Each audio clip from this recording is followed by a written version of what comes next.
Jennifer Peterson, and I'm the community manager, and I am joined today by Kendra Morgan, Web Junction Senior Programs Manager, and we are providing technical support for you today. I'd also like to welcome you on behalf of our state library partners. Those states that are listed here make this program free to all of you to attend, and a special welcome to all of you from those states. It's great to have you here today. And also, we're pleased to be collaborating once again with ALA TechSource for this session. And a special thanks to ALA TechSource for bringing an excellent special offer on Kate Merrick's book available to you from the ALA store. You'll want to jot down this coupon code to get 50% off on the print, ebook, or a bundle of Kate's book. So I'll provide this number to you again at the end of the session. But thank you so much to TechSource, and Patrick Hogan is here today. Thank you, Patrick, again.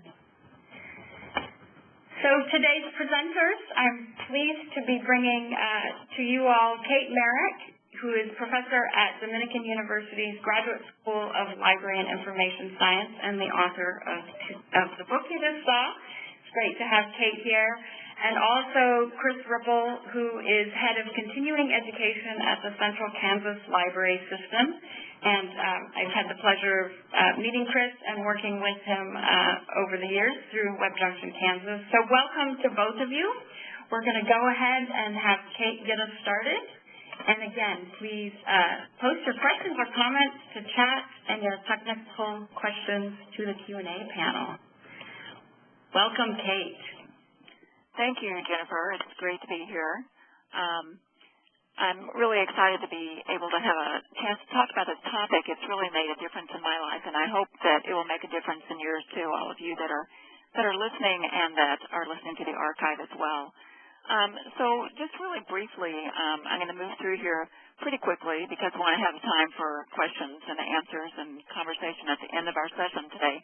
But let me just talk briefly a little bit about organizational narrative and how that is kind of developed into this concept of organizational storytelling. I first began to be introduced to this concept of organizational narrative through my interest in using stories, and specifically fiction stories, in teaching. And as I was reading about that, I kept bumping into this phrase, organizational narrative. So narrative is, of course, as you probably realize, kind of a sister topic to storytelling, and those phrases are usually, or those words are used kind of interchangeably in the literature. And also another key point about this is that the stereotypical kind of 20th century approach to management and approach to organizations was very mechanistic, and that kind of evolved into the late 20th century, early 21st century, although we're still kind of early. But those first stages of kind of euphoria about electronic information and all that kind of marginalized the importance of human relationships. And so as this concept began to emerge more, it was happening at the same time that people were really beginning to talk more again about the power of face-to-face interaction and the value of relationships. And two of the books that I bumped into, again, in the late 90s and the early 2000s, were, first of all, The Social Life of Information that many of you may have seen. It was published in 1999. The focus of that was on kind of knowledge management, the value, again, of the human interaction, and how we could use one another's stories through sharing and through listening to capture and maximize what we knew and didn't share naturally, particularly if we just relied on print manuals and so forth and so on. So The Social Life of Information looked at electronic information and how that could be improved if we remembered the value of relationships. Then I also found, this was the second book here, Storytelling in Organizations, was published in 2004, and that's a little bit more of a specific, not exactly how-to, but storytelling, if you will, about using storytelling in organizations. And this book, Storytelling in Organizations, really kind of a powerful tool for me to begin to really have some insight into what this topic was and how I could use it and so forth. So the four authors kind of told their experiences, and what this pointed out to me were some key concepts of sharing stories in organizations. Now, in libraries, we tend to think of storytelling, as kind of the stereotypical sharing either, as I said, fiction books, or you can go back to folk tales and whatever. But when we talk about it within the context of organizations, there were some key points that were emerging to me. First of all was this concept of knowledge management. And again, you may remember that this kind of emerged as a trend in business probably in the 90s. So knowledge management means capturing, again, that knowledge from your organization, from the people. Many people were retiring, and they would lose some of the valuable things that those individual employees knew. Also then, even if they were, going to be there for another 10 years or whatever, the information was pretty much siloed in an organization. And I think we can all relate to that. So knowledge management became this proactive way of capturing and sharing people's stories. And then the second bullet point here is this concept of using stories in leadership. So sharing your vision through telling stories, and I'll talk a little bit more about that specifically in a few minutes. The concept of advocacy, using stories to advocate for your organization. And Chris is going to talk more specifically about that. He's got some great documents and some great examples about using stories for advocacy. And then in general, making connections with people through sharing ideas and values. So again, this emphasis, and unfortunately a new emphasis, on actually proactively sharing stories and listening to stories. So all of that kind of captured together to improve your leadership skills. Then also another category, which I think is fascinating and so important, is this concept of organizational narrative. And that gets more specifically to what is the story of your organization. So it's not just about, the face-to-face interaction between employees and between people and customers, or staff and customers, but more specifically, what story does your organization tell? What is the, if you will, beginning, middle, and end, although the end hopefully hasn't come yet. But Chris talks about this aspect also of the story of the organization. Then building community is very important as well. I read about, probably 4 years ago now, a book by Peter Block called Community, the Structure of Belonging. And so this concept of belonging to an individual community, I think, is extremely powerful.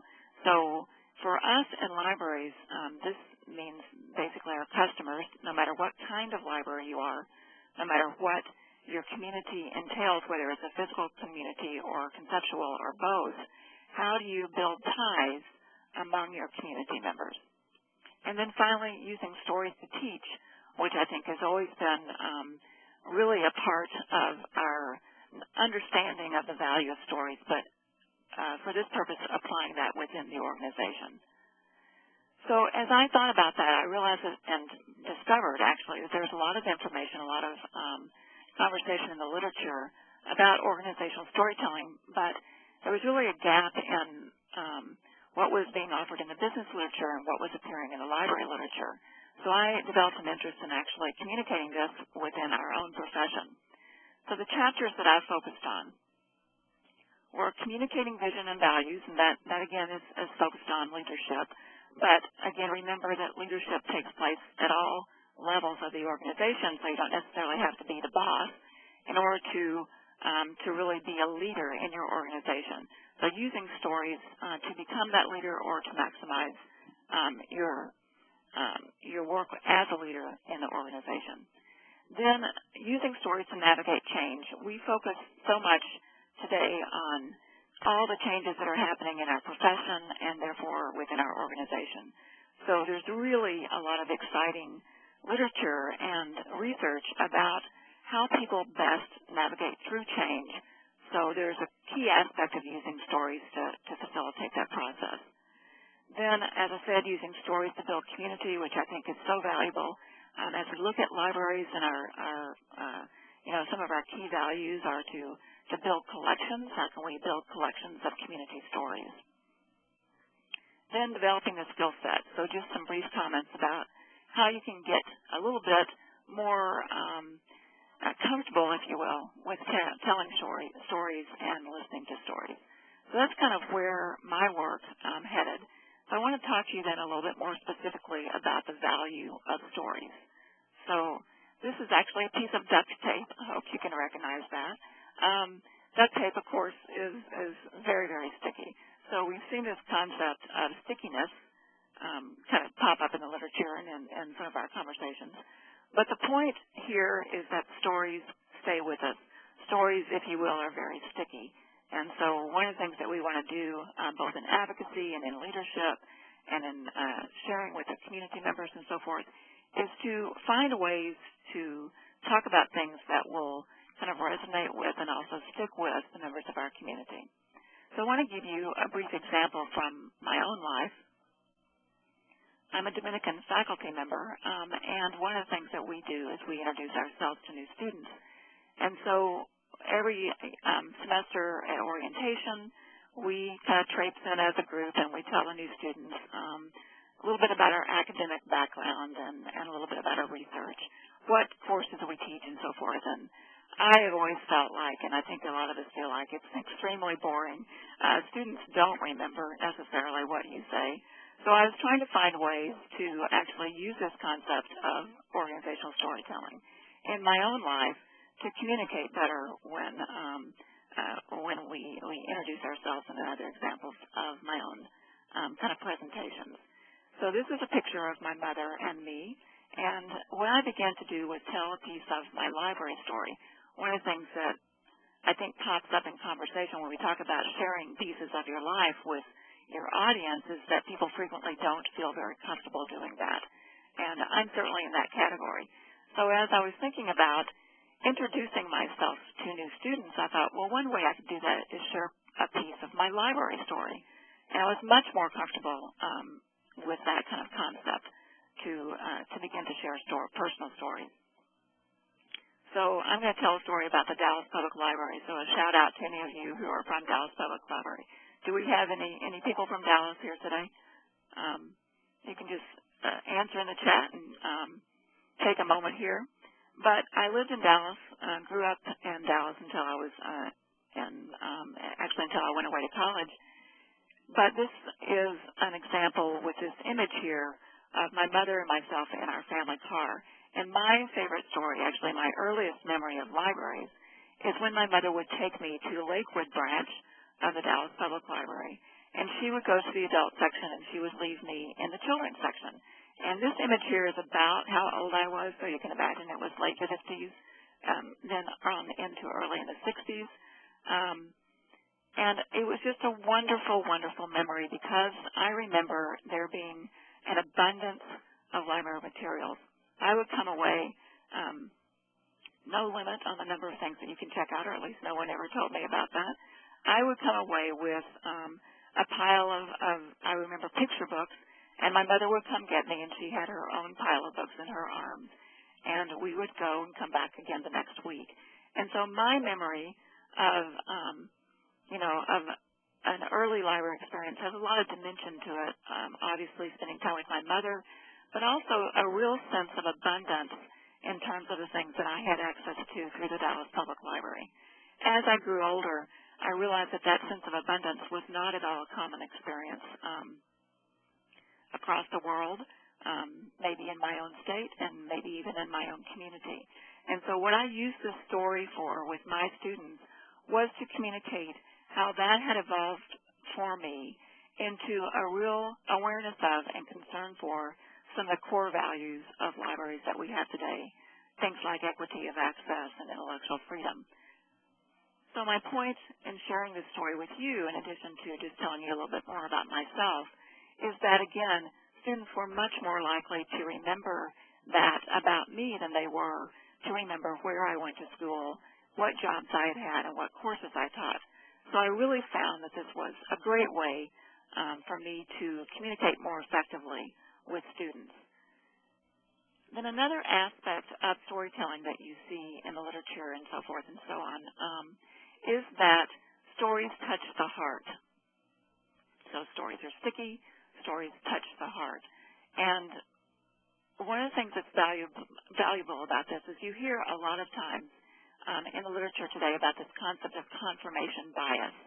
So people read things, they see websites, they see news stories, and they tend to listen to those news stories within the framework of their own existing confirmation bias. And so as we look at ways to get beyond that confirmation bias, what we find is that logic doesn't necessarily help us to facilitate that change. And so, you've got this, I've put in this diagram here of these, logical things, numbers and so forth. Those, again, harking back to the 20th century, some of the things that have emerged in terms of using quantitative data and return on investment and so forth. If we look at some of those concepts, they're very, very grounded in logic. And we find through research about how people change their minds that they really don't depend on logic. And as a matter of fact, they'll reject logic and go back to what they already believe. But if you can touch their hearts, then you open up an avenue where you can share more information. This is a picture of my own father's crematory remains here again in the Dallas-Fort Worth area. So as you look at this and you look at the Vietnam War Memorial, another thing about stories, too, is that people then connect that to their own experience. So if you were to use a story or an image, because images are extremely valuable and are part of telling stories, people can see that and either remember their own visit to the Vietnam War Memorial or they can remember their own visit to other sacred spaces. So it has a lot of ability, using stories has a lot of ability to connect then to an individual's heart and really open up an opportunity to have them think differently. So very valuable, and you'll find that in the literature as well, particularly about facilitating change. So as we look at the concept of leadership and how leaders effectively communicate, one of the authors that talks a lot about stories within this context is Annette Simmons. She's written two really great books. One's called The Story Factor, and the other one is called Whoever Tells the Best Story Wins. And that's such a great title because it's so true that whoever tells the best story wins. And I think it's funny to listen to our current politicians tell stories. That's what they are out there doing all day. And whoever is telling the best story is the one that ultimately, if you will, wins. So a lot of real truth just within that very title. But what Annette Simmons does is talk about 6 specific types of stories that you need to know how to tell. She talks about the who I am stories and the why I am here stories. And the example that I gave you earlier about my early days at the Dallas Public Library at the Lakewood branch with my mother, those really give you a little bit of a taste of what a who I am story would be. And for my students, it would be a why I am here story. And one of the things Annette Simmons points out that I think is so true is that a story about you will be told, particularly if you are the boss, and here again, particularly if you're new. And so a story will be told. If you don't tell it, someone else will. So she really emphasizes the value of being proactive and sharing pieces of yourself with your audience, with your organization. And again, you don't necessarily have to tell your life story. You can be very selective about the pieces of your library story that you want to share within the context of that organization. And that gets then to the concept of vision. If you have a vision, as you define your vision, share that with your organization, with your staff members and so forth through story. And there's some very effective ways to do that in the literature, and I think Chris will touch on that a little bit as well.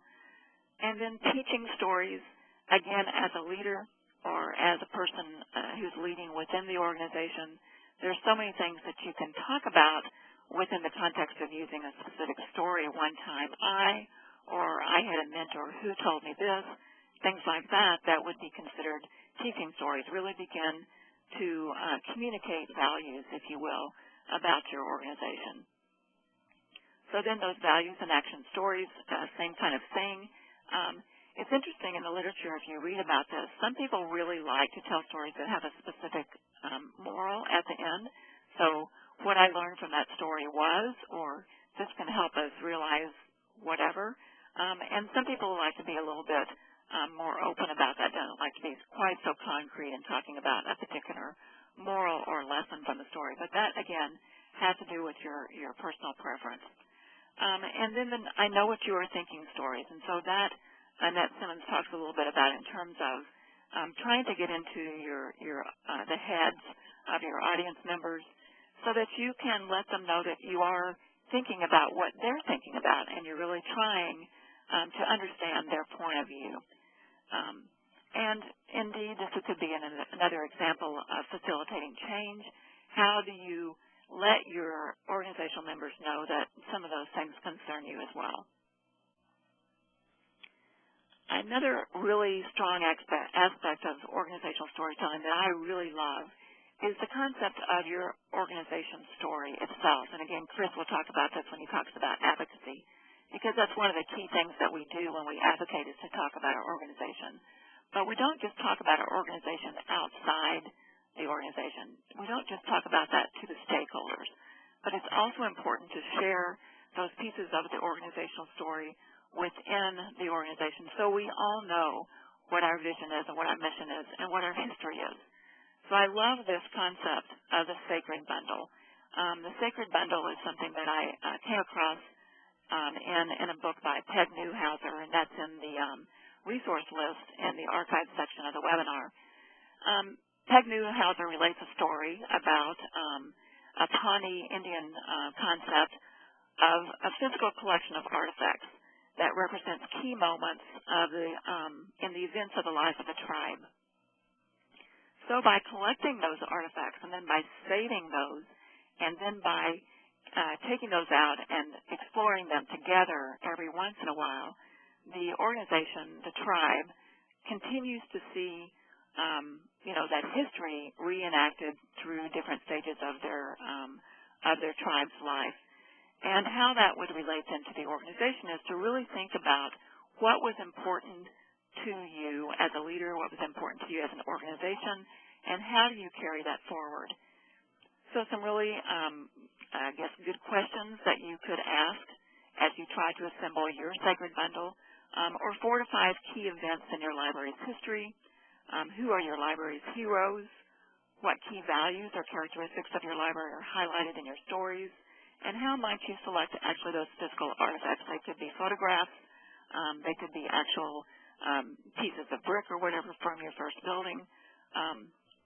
Things like that you could assemble and provide as physical artifacts. And then don't forget to include crisis events in your sacred bundle, particularly if you've come out the other end a stronger organization. And I'll also say that this is an example of if you're not telling the story of your organization, someone else is. And so by creating a sacred bundle, if it's physical or if it's even conceptual, you are really telling the story of the organization that you want told, and then you can add that, add to the end of that your vision. So again, the beginning, middle, and end, or the future, if you want to insert that rather than the concept of the end. This concept of creating a sacred bundle is a really great activity for a planning session or a staff retreat, something along those lines. Then building community, I already mentioned as being so important. There's lots of different things going on out there today that kind of are reflective of this national interest, if you will, in collecting community stories. So I show you a slide here of StoryCorps, which many of you may have heard of, and they talk about the National Day of Listening. I think that was the day after Thanksgiving. So they really are emphasizing an ongoing collection of stories and then also highlighting some particular times when you can do that. One of the reasons I wanted to include this resource for you in today's webinar is because the StoryCorps actually has wonderful community resources. They will actually send out people and equipment and essentially a whole team that will help you in a library in a community, and for us in libraries to really use an opportunity to reach out to the community and begin to collect those stories. just, I think, a wonderful service that the library, the community library, can perform. Again, you can be an academic library, a special library, whatever, and do this within your own community. So just really briefly, I want to end up here with a few tips about the skill set. And some of this, again, Chris has also published in the articles that are posted in the archive section of the webinar. But one of the things that I read that was so instructive to me when I was first starting to think about this is a comment that Steve Denning made in one of his books, and I've also heard him speak, and he tells this sometimes when he speaks as well. Stephen Denning is one of the authors that is a key kind of thought leader in the business community about organizational storytelling. But Stephen Denning said, beware the well-told story. And I think that's so instructive for us as librarians because we tend to think, I think, again, of storytelling as being a real skill that involves a great deal of detailed preparation. But what Stephen Denning was communicating was that we can tell stories without kind of that formalized concept of being an expert storyteller. So what are the things that we want to think about with this skill set? And these are some common points that you'll see in the literature. First of all, be authentic. And so if you're going to tell your story, and some of these will be true with Chris's examples from telling stories from your community as well, you really want to speak from the heart. And then also kind of in conjunction with that, you want to be accurate, but you really don't want to be bogged down in detail. So again, beware the well-told story. You don't necessarily want to memorize a story. You just want to have some key points, be authentic, but think in terms of those broad strokes rather than a photograph. Again, be yourself. Excuse me just for a minute.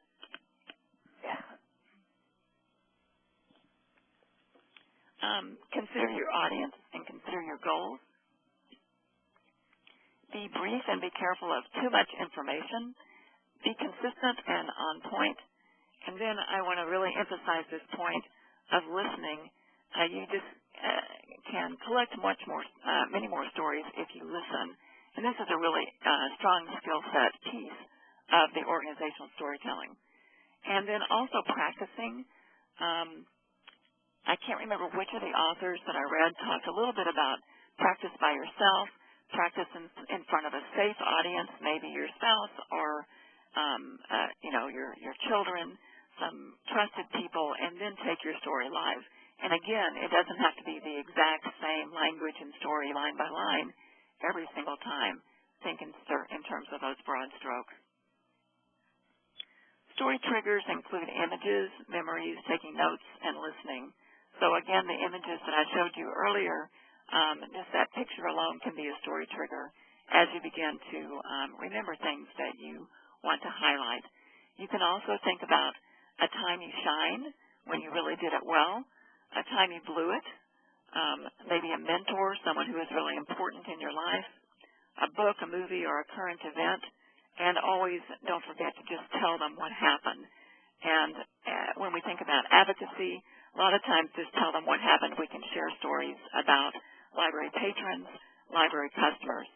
I also want to just briefly talk about a time you blew it because I think that's so important as we think about things that we want to share. One of the authors that I have read in terms of storytelling, he's not an author about storytelling, but he just uses stories throughout his book, is an author called Danny Meyer. Many of you may have seen his book called Setting the Table. It's a great book about hospitality, actually. Danny Meyer is a restaurateur, and he tells quite a bit of history in terms of how he develops the different restaurants that he owns. But he consistently tells not only about things that happened well, but about things that he did wrong and lessons that he learned from that. And he doesn't do it